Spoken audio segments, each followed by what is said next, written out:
je pense que ce qu'on attend déjà des autorités, et je pense qu'également à ce niveau, nous avons besoin de l'appui des bailleurs de fonds. Tout à l'heure, vous avez parlé de pertes estimées à 1000 milliards. Nous, on parle d'environ 100 milliards de façon provisoire. Il faut bien que, quelque part, on puisse trouver des mécanismes permettant au secteur de pouvoir absorber ces chocs qui sont importants, qui ont fragilisé aujourd'hui le tissu économique. Au niveau des mécanismes ou bien des mesures que pourraient éventuellement apporter les autorités, l'État et nos autorités de la Banque centrale et de la Commission bancaire, c'est de trouver des mécanismes pour voir dans quelle mesure, par rapport aux créances qui sont aujourd'hui compromises dans les livres des banques, comment est-ce qu'on peut les sortir et créer des sociétés de défaisance ou bien des banques de bad dette, d'accord? Voilà, pour que les banques puissent continuer de gérer en fait des actifs qui sont sains afin de leur permettre de garder leur capacité structurelle à financer des emplois nouveaux qui soient sains et qui auront un impact sur l'économie nationale. Et également au niveau de la réglementation, nous pensons qu'il faut adapter les choses. Il faudrait que la réglementation soit en phase avec les besoins de notre économie.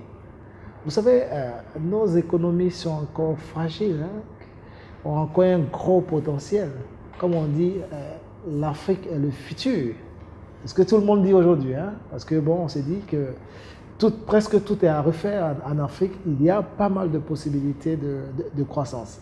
Mais par derrière, il ne faudrait pas que la réglementation constitue un obstacle, d'accord, au financement des économies. Donc, nous en avons discuté avec le gouverneur de la Banque centrale, le nouveau gouverneur qui le prévoit également dans sa nouvelle manière de voir les choses, de sortir de la réglementation certaines rigidités qui empêchent en fait les banques de financer réellement l'investissement.